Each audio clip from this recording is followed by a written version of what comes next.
Introducción y modelos atómicos iniciales. Hola a todos, bienvenidos al video de hoy. Vamos a hablar sobre uno de los temas más fascinantes de la química, los átomos, cómo se describen a lo largo de la historia mediante distintos modelos, cómo se distribuyen sus electrones y cuáles son las reglas que gobiernan esta distribución. No se preocupen si parece mucha información. Vamos a ir paso por paso explicando cada concepto de manera clara, con ejemplos y comparaciones que nos ayuden a visualizar lo que estamos describiendo. Comencemos por el principio. ¿Qué es un átomo y cómo lo entendieron los científicos a lo largo del tiempo?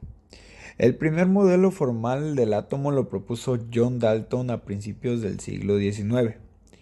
Dalton afirmaba que la materia estaba formada por partículas indivisibles llamadas átomos, y que cada átomo de un mismo elemento era idéntico mientras que los átomos de diferentes elementos eran distintos. Dalton también propuso que los átomos se combinaban en proporciones definidas para formar compuestos, lo que más tarde se daría a conocer como la ley de proporciones múltiples. Su modelo nos proporcionó la primera base sólida para explicar las reacciones químicas y los compuestos, aunque no consideraba la existencia de partículas subatómicas como electrones o protones, y mucho menos el núcleo. Posteriormente, a finales del siglo XIX, Joseph John Thomson descubrió el electrón mediante experimentos con rayos catódicos. Esto cambió por completo la visión del átomo. Thomson propuso que los electrones, partículas cargadas negativamente, estaban incrustados en una masa positiva que equilibraba la carga, dando lugar al famoso modelo del pudín con pasas. Imaginen una esfera de masa positiva con pequeñas pasas dentro. Estas pasas serían los electrones. Aunque este modelo introducía la idea de las partículas subatómicas, no podían explicar algunos fenómenos observados como los espectros de emisión de los elementos. En 1911, Ernest Rutherford realizó su célebre experimento de la lámina de oro, disparando partículas alfa contra unas láminas muy delgadas de oro. Observó que en algunas partículas pasaban sin desviarse, otras se desviaban ligeramente y algunas rebotaban completamente. A partir de esto, concluyó que la mayor parte de la masa y la carga positiva del átomo se concentraba en un núcleo central, muy pequeño, mientras que los electrones se movían alrededor de un espacio vacío. Este modelo introdujo la idea del núcleo atómico, pero todavía no se explicaba por qué los electrones no colapsaban hacia el núcleo debido a la atracción electrostática. Finalmente, Niels Bohr en 1913 propuso un modelo en el que los electrones giraban en órbitas circulares específicas alrededor del núcleo, cada una con niveles de energía cuantizados. Esto explicaba por qué los átomos emitían o absorbían luz solo en ciertas longitudes de onda, y resolvía parcialmente el problema de la estabilidad atómica. Sin embargo, el modelo de Bohr tenía limitaciones. Funcionaba bien solo para átomos con un electrón como el hidrógeno, y no podía explicar de manera general los átomos multielectrónicos. El siguiente gran paso lo dio la mecánica cuántica. Aquí ya no hablamos de órbitas fijas, sino de orbitales, que son regiones tridimensionales donde existe una alta probabilidad de encontrar un electrón. Gracias a la ecuación de Schrödinger y a la dualidad onda-partícula, tenemos un modelo más preciso y capaz de explicar los fenómenos observados en todos los átomos, no solo en el hidrógeno. Este modelo también nos permite predecir propiedades químicas y electrónicas de los elementos y comprender su comportamiento en enlaces y reacciones. Características de los modelos atómicos. Ahora que vimos cómo surgieron los diferentes modelos del átomo, vamos a detenernos un momento a revisar sus características principales. Esto es muy importante porque nos permite ver cómo cada modelo fue corrigiendo o ampliando lo que le faltaba al anterior, y cómo juntos nos llevaron hasta la visión moderna que usamos en la química actual. Comencemos con Dalton. El modelo atómico de Dalton es considerado el primero con base científica sólida.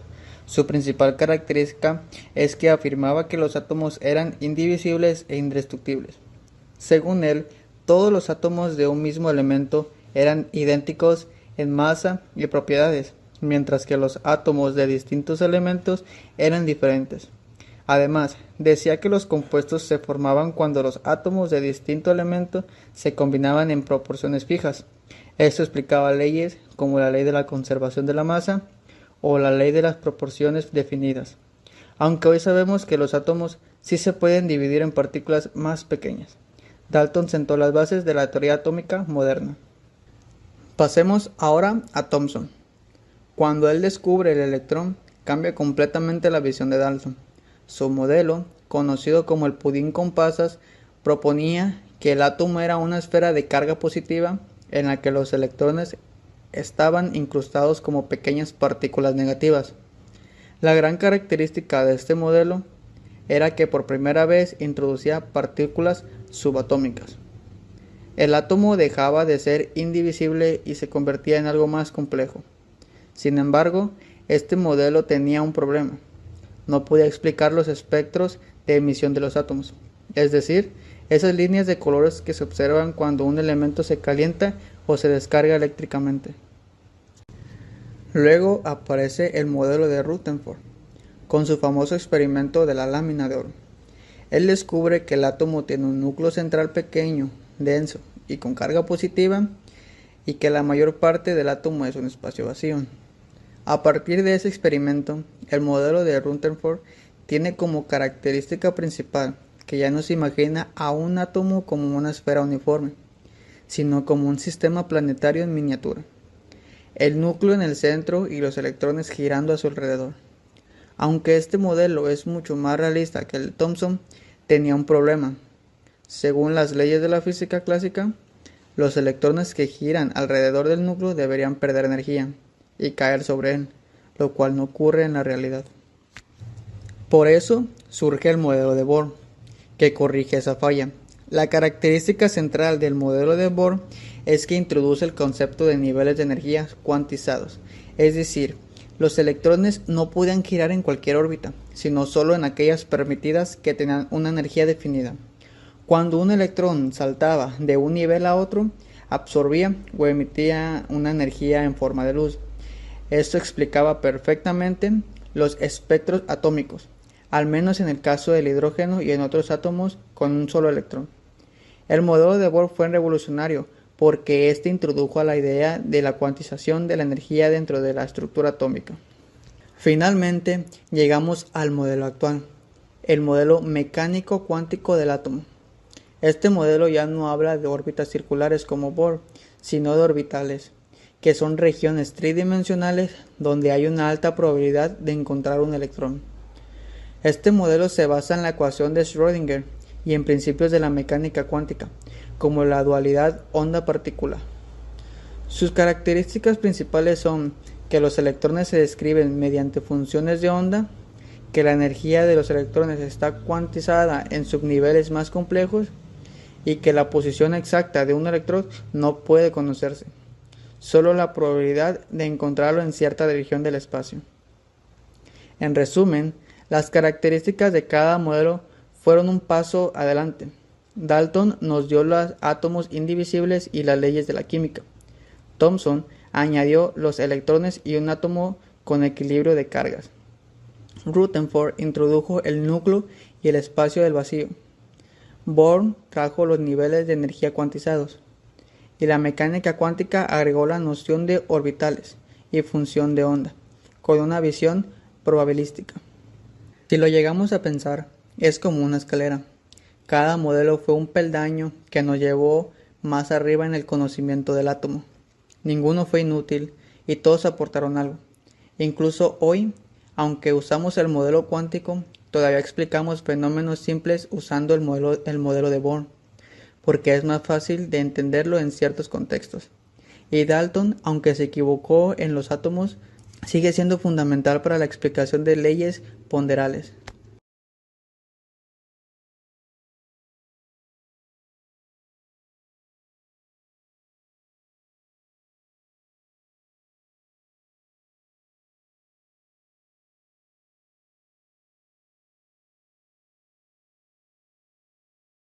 Números cuánticos y distribución electrónica.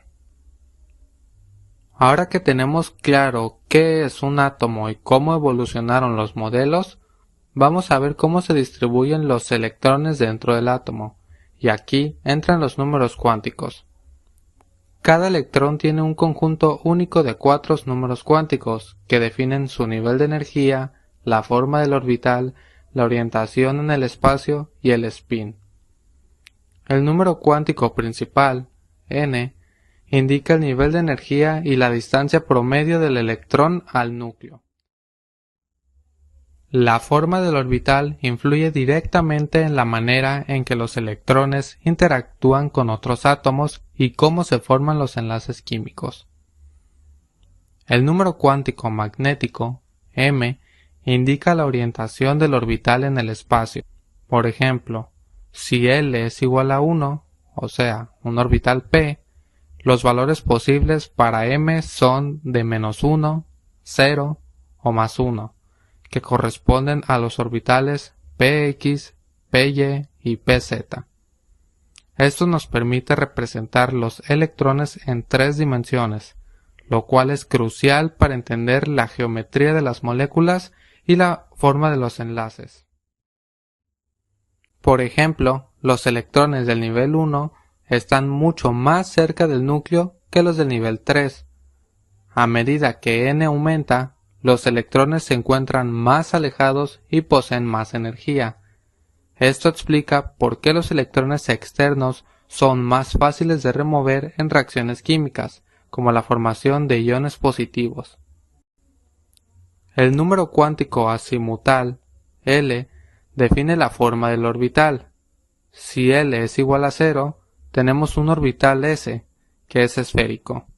Si L en cambio es igual a 1, tenemos un orbital P, con forma de lóbulos. Cuando L es igual a 2, corresponde a orbitales D, más complejos. Y cuando L es igual a 3, a orbitales F, con geometrías aún más complicadas. Finalmente, para concluir con el tema de los números cuánticos, yo les hablaré sobre el número cuántico de spin, ms. Este número describe el giro del electrón sobre sí mismo, que puede ser un medio positivo o un medio negativo. Un medio positivo que es cuando gira para la derecha o un medio negativo que es cuando gira para la izquierda. En sí, esto explica el por qué dos electrones pueden compartir pues el mismo orbital, ya que deben tener espines opuestos, evitando que ocupen pues exactamente el mismo estado cuántico. Y ahora sí, combinando los 4 números cuánticos, podemos construir la configuración electrónica, que nos dice cómo se distribuyen pues los electrones en los niveles y los subniveles. Como por ejemplo, el oxígeno. El oxígeno cuenta con 8 electrones y tiene la configuración de 1s2, 2s2, 2p4. Esta, esta información es muy, muy importante para comprender su reactividad y de cómo forma enlaces covalentes en moléculas como el agua, que pues en este caso es H2O o el dióxido de carbono, CO2. Además, los números cuánticos y la configuración electrónica nos permiten pues entender por qué los elementos de un mismo grupo en la tabla periódica pues tienen propiedades similares, como por ejemplo los elementos del grupo 1, como por ejemplo el sodio y el potasio. Estos tienen un electrón en su capa externa, lo que los hace pues altamente reactivos y similares en comportamientos químicos. Ahora les hablaré sobre los principios de llenado electrónico. Ahora que entendemos los orbitales y números cuánticos, debemos conocer las reglas que los electrones siguen al ocuparlos, conocidas como los principios de Pauli, Aufbau y Hund. El principio de exclusión de Pauli nos establece que no puede haber dos electrones en el mismo átomo con los 4 números cuánticos idénticos. En otras palabras, cada orbital puede tener como máximo 2 electrones con espines opuestos. Esto garantiza la individualidad de cada electrón y evita que se superpongan en un mismo estado. El principio de Aufbau nos indica que los electrones llenan primero los orbitales de menor energía antes de pasar a los de mayor energía. Este orden, que sigue la secuencia 1s, 2s, 2p, 3s, 3p, 4s, 3d, 4p, etc., En conclusión, la estructura atómica es el resultado de siglos de observación, experimentación y refinamiento de ideas, desde Dalton hasta la mecánica cuántica. Cada modelo corrigió y amplió al anterior, revelándonos un universo microscópico donde los electrones se organizan según principios bien definidos. Comprender números cuánticos, configuraciones electrónicas y las reglas de llenado no es solo teoría, es la base para explicar por qué los elementos se comportan como lo hacen, cómo se enlazan y cómo dan forma a la materia que compone nuestro mundo. Con esto vemos que el átomo, aunque invisible, es la clave visible de toda la química.